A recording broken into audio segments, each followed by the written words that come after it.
hermano Josué, y él traerá la palabra esta mañana.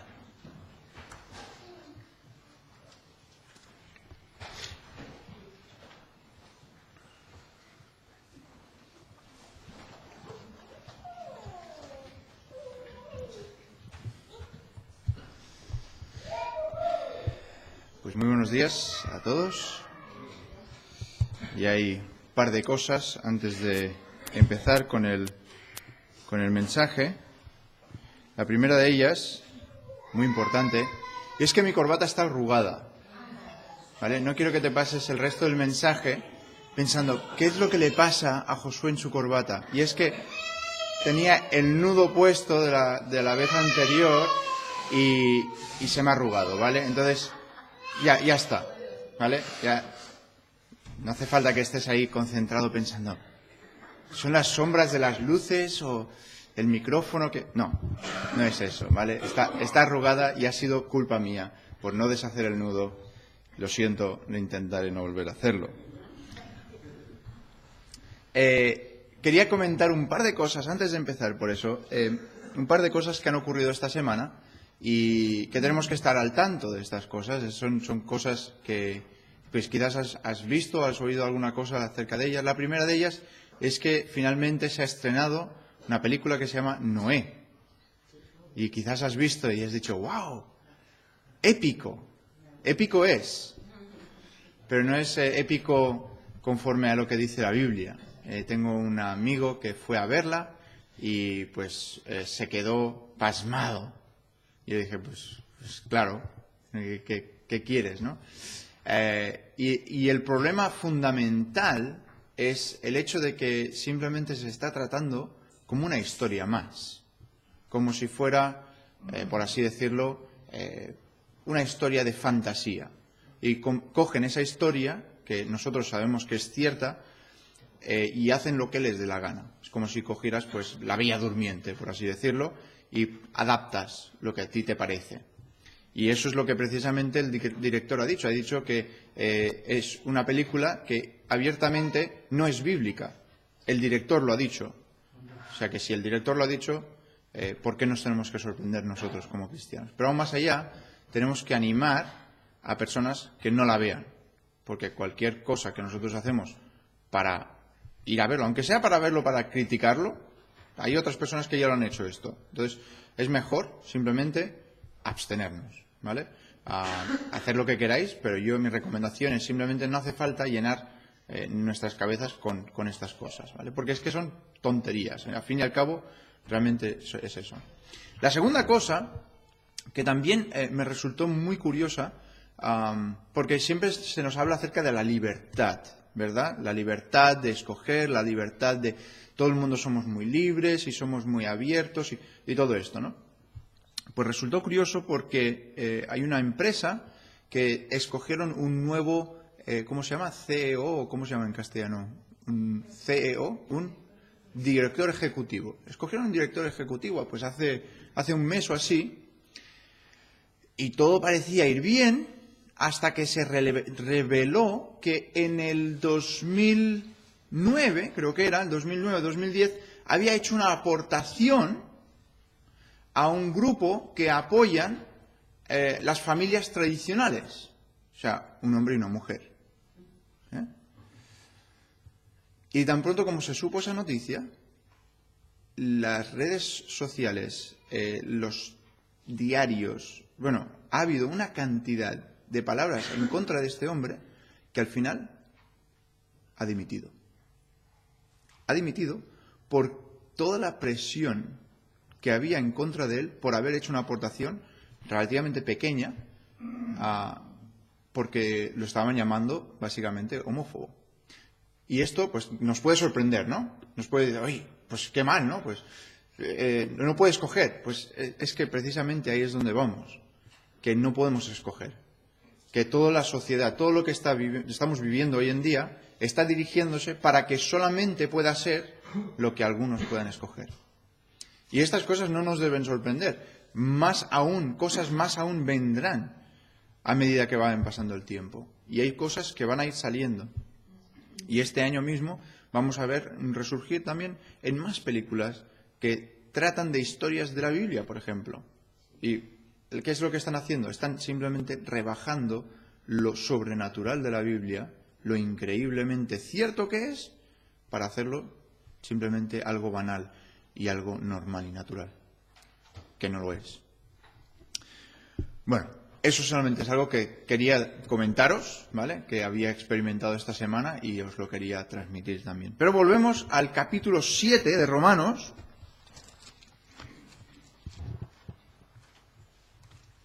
Capítulo 7 de Romanos. ¿Y os acordáis qué es lo que estuvimos mirando la semana pasada? ¿De qué estuvimos hablando? ¿Alguien se acuerda? Ya hace 7 días.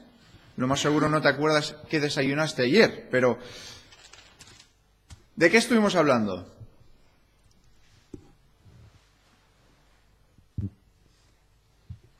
¿Alguien se acuerda? ¿O lo estáis leyendo rápidamente? El secreto de la victoria. Bueno, eso es un buen título, me gusta ese título. No sé dónde lo has sacado, pero yo creo que no lo dije ayer, la semana pasada. El secreto de la victoria es un buen título, sin embargo, está hablando del pecado. ¿Os acordáis que nos estaba hablando acerca del pecado? Y Pablo contesta una pregunta que encontramos en el capítulo 5. Bueno, no es una pregunta, está hablando acerca de reinar, ¿no? Y estuvimos mirando en el capítulo 6 acerca del pecado, y estuvimos hablando un poquito acerca de todo el tema del pecado. Y Pablo en el versículo 15 dice, ¿qué pues? ¿Pecaremos porque no estamos bajo la ley, sino bajo la gracia? Y él mismo se contesta, en ninguna manera, ¿vale? Porque ahora estamos bajo la gracia y no bajo la ley. Entonces, si pecamos más, tendremos más gracia, ¿verdad? Parecería ser lógico, pero no. Este capítulo 7, por eso, en el que vamos a adentrarnos ahora, hay muchas personas que lo han criticado porque Pablo, en el versículo 6, nos da victoria, y después en el versículo 8, en el capítulo 8, nos continúa hablando acerca de el gozo y la santidad y todo esto, que sigue con el mismo ánimo, digamos, del capítulo 6. Pero el capítulo 7, no. El capítulo 7 hace como un bajón. Y dices, ¿por qué, Pablo? ¿Por qué nos metes aquí el capítulo 7 en medio de estos dos capítulos que son tan positivos y nos metes aquí el capítulo 7 que parece ser tan negativo y tan bajo? Bueno, vamos a estudiarlo porque por alguna razón está aquí en medio. El capítulo 7 analiza una cuestión vital en la vida cristiana, y es la relación del cristiano con la ley de Dios. A Romanos 6 explica que los creyentes están muertos al pecado porque están identificándose con Cristo en su muerte y su resurrección. Y responde esta pregunta, ¿perseveraremos en el pecado? Y Pablo después dice, ¿qué pues? ¿Vamos a pecar más porque estamos bajo la gracia y no bajo la ley? Y en el capítulo 7 responde esta pregunta y explica que los creyentes están muertos a la ley, así como lo están al pecado. O sea, la ley ya no está sobre nosotros porque está bajo el mismo gobierno que el pecado. Ahora os voy a explicar lo que estoy diciendo. Estar bajo la ley quiere decir que nosotros debemos hacer algo por Dios. Estar bajo la gracia quiere decir que Dios hace, o en nuestro caso, ya ha hecho por nosotros.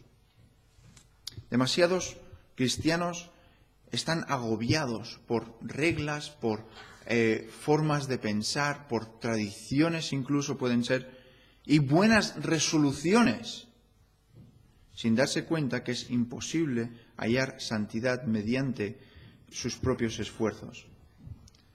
Qué trágico que es ver a cristianos que están intentando vivir la vida cristiana por sus propios méritos, por sus propios esfuerzos, intentando que Dios se agrade de lo que hacen. Cuando la nueva posición que tenemos en el Espíritu Santo ya está dada, ya nos ha sido dada. Ahora, Pablo lo va a explicar esto en el capítulo 7 mediante una serie de dúos, de dos, ¿vale? Va a darnos 3 doses, ¿vale? 3 doses. Antes de continuar, por eso vamos a dedicar este tiempo al Señor, pedir que Él lo bendiga. Señor y Padre Celestial, te damos muchísimas gracias por este día. Te damos gracias por poder estar aquí una vez más y queremos pedirte, Padre, que tú nos unjas y podamos aprender más de ti y de lo que tú quieres para nuestras vidas. Te pido todo esto en el nombre del Señor Jesús. Amén. Mira conmigo en el capítulo 7 de Romanos. Si tenéis vuestras Biblias, la abrimos allí un momentito y vamos a leer los primeros 6 versículos. Y a ver qué dúo te parece a ti que es este. ¿Acaso ignoráis, hermanos, pues hablo con los que conocen la ley, que la ley se enseñorea del hombre entre tanto que éste vive? Porque la mujer casada está sujeta por la ley al marido, mientras éste vive. Pero si el marido muere, ella queda libre de la ley del marido. Así que, si en vida del marido se uniere a otro varón, será llamada adúltera. Pero si su marido muriere, es libre de esta ley, de tal manera de que si se uniere a otro marido, no será adúltera. Así también vosotros, hermanos míos, habéis muerto a la ley mediante del cuerpo de Cristo, para que seáis de otro, del que resucitó de los muertos, a fin de que llevemos fruto para Dios. Porque mientras estábamos en la carne, las pasiones pecaminosas que eran por la ley obraban en nuestros miembros, llevando fruto para muerte. Pero ahora estamos libres de la ley, por haber muerto para aquella en que estábamos sujetos, de modo que sirvamos bajo el régimen nuevo del Espíritu y no bajo el régimen viejo de la letra. Ahora, ¿cuál es este dúo? ¿Dos qué? ¿Dos? ¿Qué os ha parecido? ¿Qué dos hay aquí? 2 leyes, dos maridos, 2 esposos. Hay 2 esposos aquí. Tenemos un esposo que es la ley y otro esposo que es Cristo. ¿Vale? Tenemos a Cristo. Tenemos la ley y tenemos a Cristo. Ahora, la relación matrimonial ilustra nuestra relación con la ley. Ahora, ten presente que Pablo, cuando habla acerca de la ley, no está hablando específicamente y solo de la ley de Moisés, sino cualquier clase de legislación que el creyente usa para reducir el pecado y conseguir la santidad. Ahora, cuando una mujer se casa con un hombre, está ligada a ese hombre hasta que muera. Entonces, hasta que ese hombre muera, ella está ligada a él. Cuando él muera, si él muere, entonces está desligada. Es libre para casarse de nuevo. Antes de conocer a Cristo, estábamos atados a la ley y condenados a ella. La ley, sin embargo, no murió cuando fuimos salvos. Quien murió fuimos nosotros en Cristo. Ya no estamos casados con un sistema de regulaciones, estamos casados a Cristo Jesús. Ya la ley ya no tiene control sobre nosotros. Es como decir que una pareja, cuando uno muere, la otra persona ya no tiene obligaciones ni ningún tipo de vínculo con la persona que está muerta. Sería raro, ¿verdad? Sería un poco extraño. Y aparte, imagínate tú, vamos a poner la suposición de que 2 personas están casadas y el marido le obliga a la mujer a hacer, yo qué sé, pasta los lunes, arroz los martes, solomillo con setas el miércoles, ¿vale? No sé, me lo estoy inventando aquí, ¿vale? Y después de casado, la mujer lo tiene que hacer, ¿no? Su obligación, porque el marido le fuerza y tal y cual. Pero el marido muere. Y la mujer que dice, qué bien. Soy libre. Bueno, no dice que bien, soy libre, porque la pobre estaría triste. Pero, ¿verdad que estamos asumiendo aquí que la mujer lo está haciendo a desgana, no lo quiere hacer? ¿Vale? Pero tú imagínate que el hombre muere, la mujer no tiene que seguir haciéndolo, ¿verdad? Y si esa mujer siguiera haciéndolo, ¿sí? ¿Qué pensaríamos nosotros de ella? ¿Qué le diríamos? Pero, ¿qué haces? ¡Para! Ya no está aquí para obligarte a hacer esto, ¿verdad? Ya no tiene ese control sobre ti, no hace falta que continúes haciendo pasta el lunes. ¿Qué dije el martes? Arroz, creo, ¿no? Arroz, solomillo con setas el miércoles, ¿vale? ¡No hace falta! ¡Déjalo ir! ¿Por qué?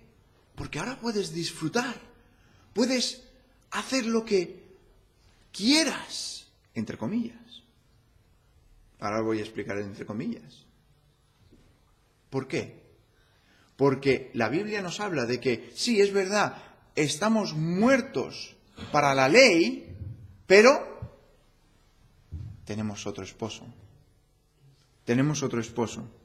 Somos libres de la ley y podemos servir a Cristo en el nuevo régimen del Espíritu y no en el antiguo, que nos dice el versículo 6, de la letra. Eso de la letra es duro. La letra es dura. ¿Has pensado alguna vez en la letra siendo dura? Lo que ponga la letra, eso es. Al menos que tengas un abogado que te lo interprete. Que los abogados siempre encuentran, no, porque esta palabra, aquí falta una coma, ¿no? Y son expertos en eso. Pero el versículo 6 dice, pero ahora estamos libres de la ley por haber muerto para aquella en que estábamos sujetos, de modo que sirvamos bajo el régimen nuevo del Espíritu.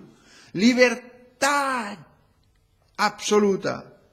No tenemos ninguna obligación. No está diciendo eso. Está diciendo de que nuestras obligaciones ahora son mayores para con Dios porque somos familia suya. Y las exigencias de la familia de Dios son mucho más severas que de la ley. A veces decimos, no, estamos bajo la gracia, como si fuera una excusa para decir, no hace falta que me digas eso porque tú eres un legalista. No.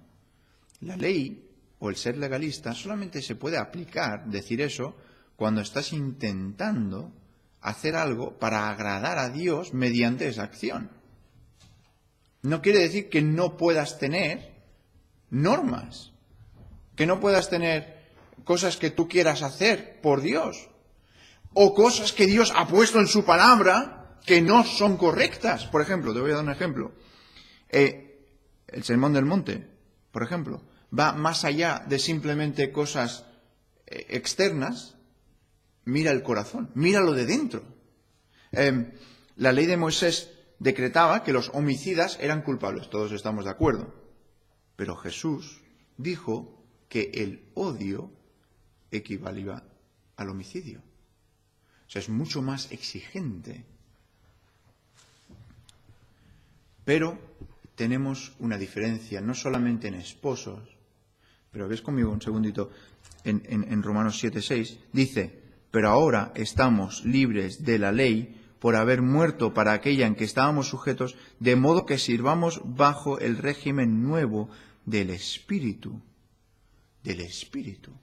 ¿Cuál va a ser la motivación al estar bajo ese nuevo régimen del Espíritu? ¿Cómo vamos a obedecer a Cristo?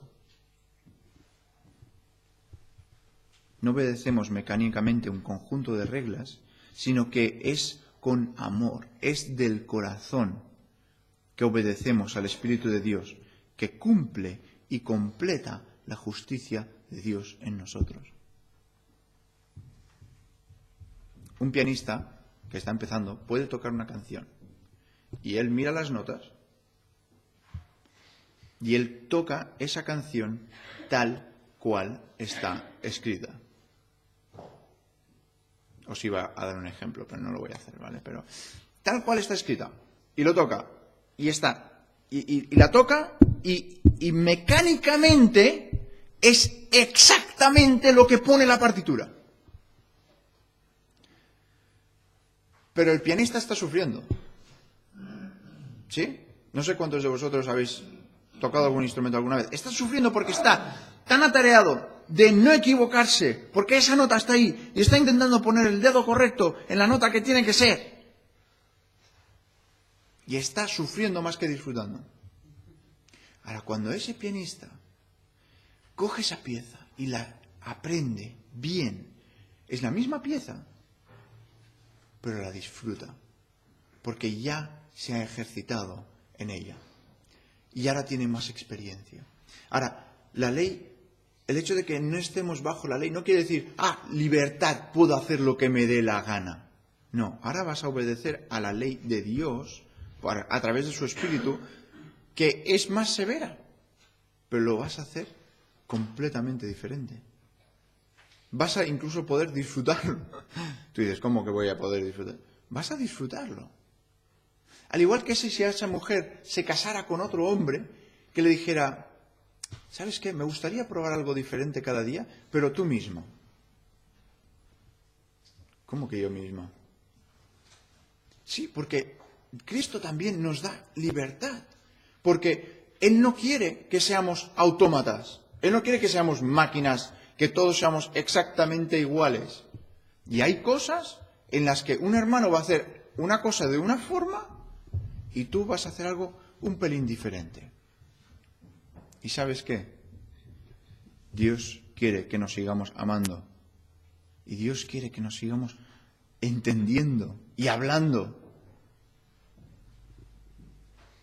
Nuestra obediencia a Dios no es la de un esclavo que teme al amo, sino que es una novia que con amor complace a su novio. Pero tenemos en los siguientes 7 versículos, tenemos 2 descubrimientos. Mira conmigo en el versículo 7, dice, ¿qué diremos pues? ¿La ley es pecado? En ninguna manera. Pero yo no conocía el pecado sino por la ley, porque tampoco conociera la codicia si la ley no dijera, no codiciarás. Mas el pecado, tomando ocasión por el mandamiento, produjo en mí toda codicia. Porque sin la ley el pecado está muerto. Y yo sin la ley vivía en un tiempo, pero venido el mandamiento, el pecado revivió y yo morí. Y hallé que el mismo mandamiento que era para vida, a mí me resultó para muerte. Porque el pecado, tomando ocasión por el mandamiento, me engañó y por él me mató. De manera que la ley a la verdad es santa y el mandamiento santo, justo y bueno. Luego, ¿lo que es bueno vino a ser muerte para mí? En ninguna manera, sino que el pecado, para mostrarse pecado, produjo en mí la muerte por medio de lo que es bueno, a fin de que por el mandamiento el pecado llegase a ser sobremanera pecaminoso. Porque sabemos que la ley es espiritual, mas yo soy carnal, vendido al pecado. Ahora aquí tendríamos para darle bastantes vueltas a lo que Pablo está diciendo aquí, ¿vale? No es en vano que a Pablo se piensa mucho de él, porque los estudios que él tenía, ¿no? Aquí tenemos un poquito acerca de todo el proceso que él está pensando acerca de su propia vida y lo que Él está haciendo y por qué peca y todas estas cosas que nosotros a veces ni siquiera les prestamos más atención. ¿Por qué peco? Pues porque he pecado. Pero Pablo aquí está intentando descubrir algo. Entonces, ¿por qué Dios establece la ley si la ley no santifica? Sería una pregunta lógica, ¿no? ¿Por qué Dios nos da una ley si esa ley no me va a santificar? ¿Qué propósito tiene Dios en mente para esa ley? Pues tenemos dos descubrimientos. La primera, que la ley en sí misma es espiritual. Y la segunda es que el creyente es carnal, es vendido al pecado. Nos dice en ese último versículo. Mira el versículo 14. Sabemos que la ley es espiritual, mas yo soy carnal, vendido al pecado. Cuando nos damos cuenta de esto, ¿qué es? ¿Qué es? Tú eres carnal, eres vendido al pecado. ¿Eso qué te hace a ti? No sé si tú lo piensas. ¿Cómo? Muerto. Pero es cuando lo piensas, que tú piensas, no, yo soy cristiano, yo, mírame a mí, con mi corbata. Mira, así mejor, ¿no? Es humillante.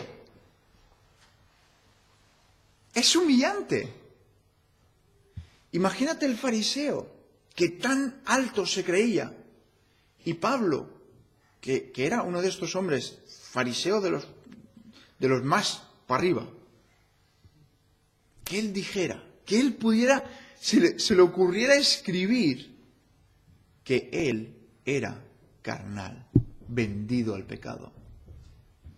Y qué humillante es para nosotros decir, yo soy carnal, estoy vendido al pecado, es lo que hay dentro de mí. La ley revela el pecado. El versículo 7 nos lo dice esto. La ley nos descubre el pecado. No conocí el pecado sino por la ley. Si alguien no te dice que un círculo rojo con una barra blanca en medio es una señal de que no debes ir en esa dirección, tú te quedas tan tranquilo y piensas, sí, es una señal que me indica que por aquí es el camino correcto. ¡No! ¿Por qué? ¿Cómo lo sabes eso? Porque hay un código de normas. Pues ese código de normas que te explica y te dice y te revela quién eres y qué haces, es la ley. Pero la ley en sí es santa, es espiritual. Pero aparte de que lo revele, aparte de revelar la ley, ¿qué hace también? Despierta el pecado. El versículo 8 dice, mas el pecado, tomando ocasión por el mandamiento, produjo en mí toda codicia, porque sin la ley el pecado está muerto. El pecado se agita en nuestra naturaleza. La ley mata al pecador y lo engaña, haciendo que se dé cuenta de que es demasiado débil para satisfacer las normas de Dios. Y finalmente en el versículo 13 nos dice aquí que la ley revela la pecaminosidad del pecado. Tú dices, la pecaminosidad del pecado, sí. Lo pecado que es el pecado. ¿Cuánto pecado es el pecado? Haciéndonos ver que no solamente nuestras acciones externas, sino también nuestras intenciones y pensamientos internos están sujetos a esto. El creyente no puede santificarse mediante la ley, porque no es que ésta no sea buena y santa, sino porque nuestra naturaleza es tan pecaminosa que no podemos satisfacer las necesidades y los requerimientos de Dios por nuestra naturaleza, no porque la ley sea mala. Es un día maravilloso en la vida de un cristiano cuando dice: la vieja naturaleza no conoce la ley y la nueva naturaleza no necesita la ley. ¿Ves? La ley es para aprender quiénes somos. Es para darnos cuenta de quiénes somos.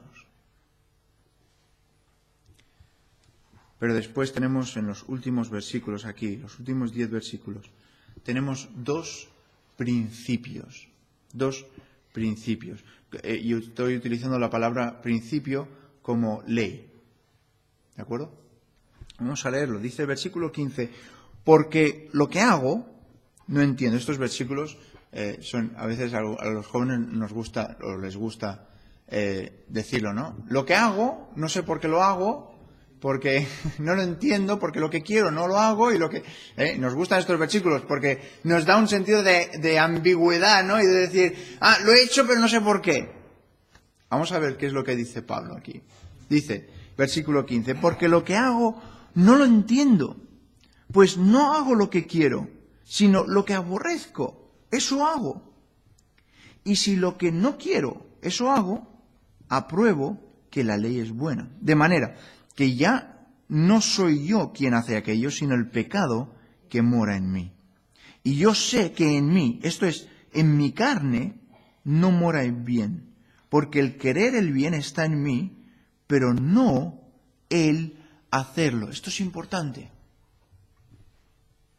Esto es muy importante, que nos demos cuenta de que en nuestras vidas, de que nosotros, dentro nuestro, lo que hay es pecado. Aunque tú quieras hacer el bien, estamos hablando aquí exclusivamente lo que tú puedes hacer. Tú puedes querer hacer el bien, pero el hacerlo, de acuerdo a Pablo, no lo tienes. El poder hacerlo, no lo tienes. Versículo 19. Porque no hago el bien que quiero, sino el mal que no quiero, eso hago. Y si hago lo que no quiero, ya no lo hago yo, sino el pecado que mora en mí. Así que, queriendo yo hacer el bien, hallo esta ley, este principio, que el mal está en mí. Porque según el hombre interior, me deleito en la ley de Dios, pero veo otra ley en mis miembros que se rebela contra la ley de mi mente y que me lleva cautivo a la ley del pecado que está en mis miembros. Miserable de mí, ¿quién me librará de este cuerpo de muerte? Gracias doy a Dios por Jesucristo Señor nuestro. Así que yo mismo, con la mente, sirvo a la ley de Dios, mas con la carne a la ley del pecado. Tenemos dos principios aquí. Dos principios que se definen, dos leyes que se definen muy claramente. El principio o la ley del pecado y la muerte y el principio del espíritu de vida en Cristo. Dos principios, dos leyes muy, muy evidentes. Pablo se refiere a dos naturalezas en el Hijo de Dios. La salvación no significa que Dios cambia la vieja naturaleza, esto ya lo sabemos, sino que Dios le da al creyente, cambia la vieja naturaleza, la limpia o la transforma. Eso no es verdad. No la coge la vieja naturaleza y la desecha y te da una nueva. El hecho de que te dé una nueva, sí, pero la otra todavía está ahí. Hay dos. Y esto es el problema. Aquí está la raíz de todo. Entonces, ¿por qué no simplemente se corta lo malo, se desecha y nos da algo nuevo? Pues estaría bien, pero entonces todos seríamos buenos todo el rato, seríamos autómatas y iríamos al cielo directamente, ¿no? Pues si somos hijos de Dios, vamos al cielo. Esto está claro. Pero la cuestión es que Dios no coge y manipula tu vieja carne y dice, vale, ahora lo vamos a limpiar muy, muy, muy, muy bien y se va a quedar limpio. La salvación quiere decir que Dios le da al creyente una nueva naturaleza y crucifica la antigua. El cristiano todavía tiene la capacidad de pecar, pero ahora tiene un apetito de santidad que antes no tenía. Ahora quiere hacer el bien. Esto es una pregunta crucial cuando te encuentras a alguien que está pecando. Porque es muy fácil de señalar con el dedo, ¿verdad? Pero mira qué ha hecho esta persona. No, sí. Y yo he hecho cosas, y tú has hecho cosas, y todos hemos hecho cosas. Y es muy fácil de decir, ¡oh! Mira lo que ha hecho esta persona. Para mí es crucial preguntar, ¿tú realmente, en lo profundo de tu mente y tu corazón, deseas hacer el bien o no? Es crucial eso. ¿Por qué? Porque eso es lo que Pablo está diciendo.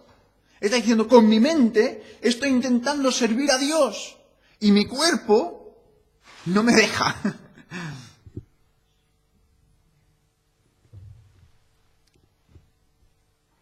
La dinámica para el pecado aún está ahí, pero no tiene el deseo.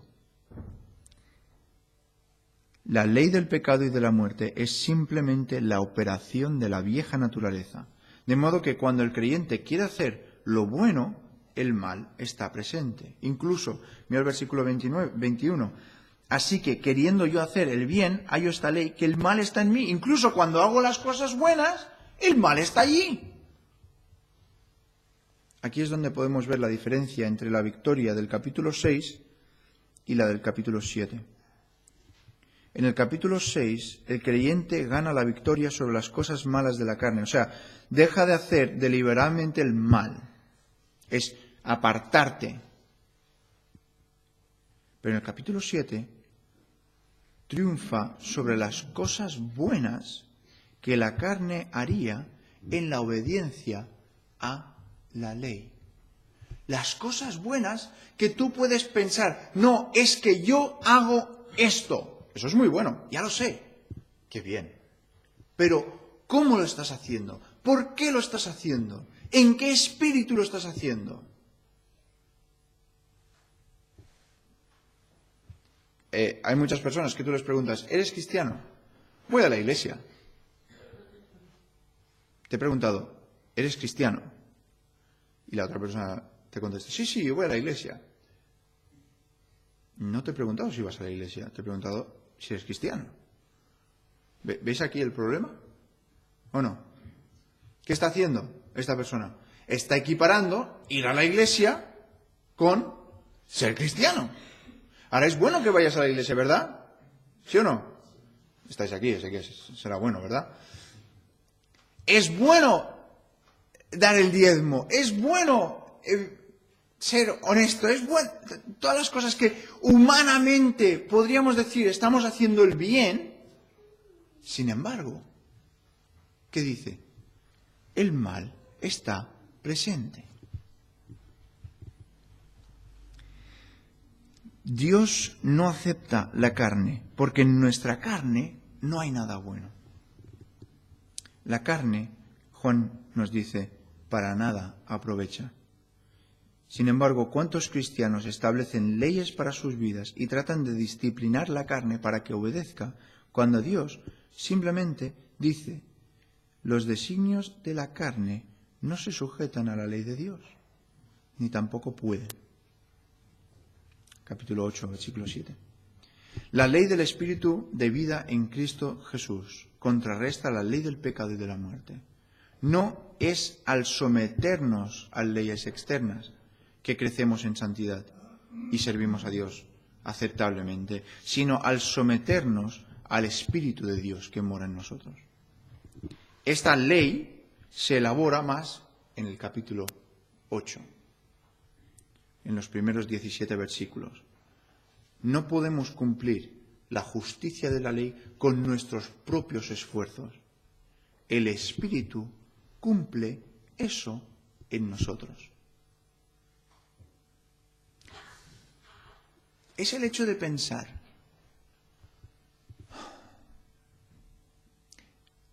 ¿quién conduce el coche? ¿No? ¿O quién lleva el coche, por así decirlo? Lo llevo yo. Vale, pero ¿qué es el motor del coche? ¿Quién le da la potencia? Al menos que tengas un coche, ¿cómo se llaman estos? Los tipo picapiedra, ¿no? Que van con los pies debajo, ¿verdad? Creo que nadie aquí tiene uno de estos. Todos tenemos uno que tiene un motor. ¿Cómo? Bueno, ni de nosotros, pero si tuvieras un coche, ¿de qué tipo tendrías? Si tuvieras un coche, lo has tenido, ¿vale? ¿Y que tenía un motor o no? Vale, ahí estamos de acuerdo, ¿vale? Todos los coches, a menos que sean a pedales, tienen un motor. Un coche convencional. Ahora, ¿qué es lo que te impulsa? ¿Qué es lo que te lleva? ¿Quién está haciendo la obra? Esta es la pregunta. ¿Te estás sometiendo a que el Espíritu haga su obra? ¿Que Él sea el que está moviéndote? ¿O eres tú que estás intentando empujar el coche? No, mira qué rápido que voy. Y la gente dice, pero es que tienes un motor aquí dentro. No, déjame a mí, que yo puedo. Es ilógico. ¿Verdad? ¿Sí o no? Es ilógico.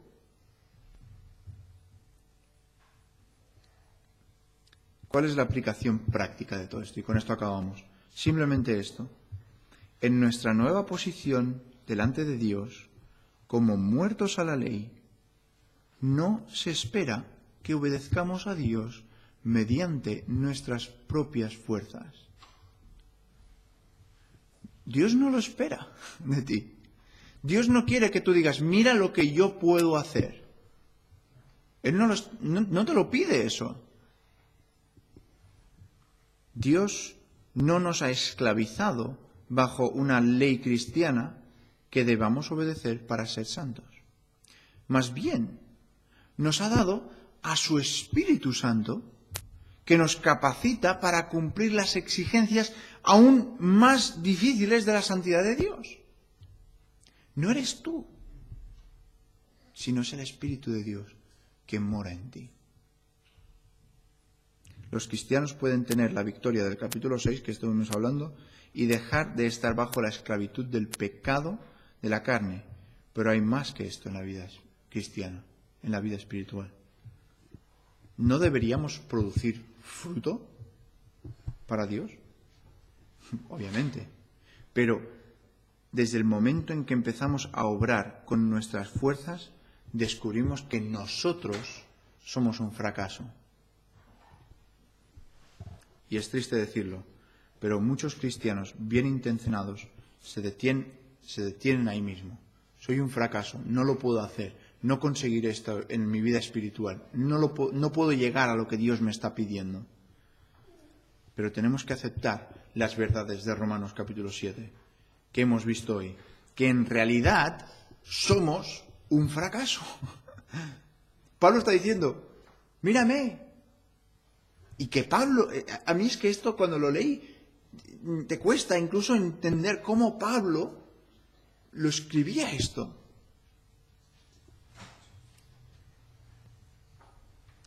Somos un fracaso. Pero la ley es buena, pero somos carnales y debemos permitir que el Espíritu obre la voluntad de Dios en nuestra vida.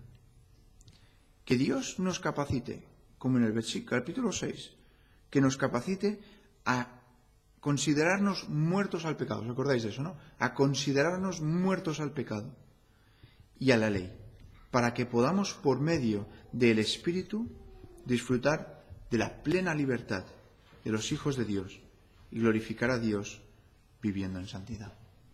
Que el Señor nos ayude a todos a poder hacerlo.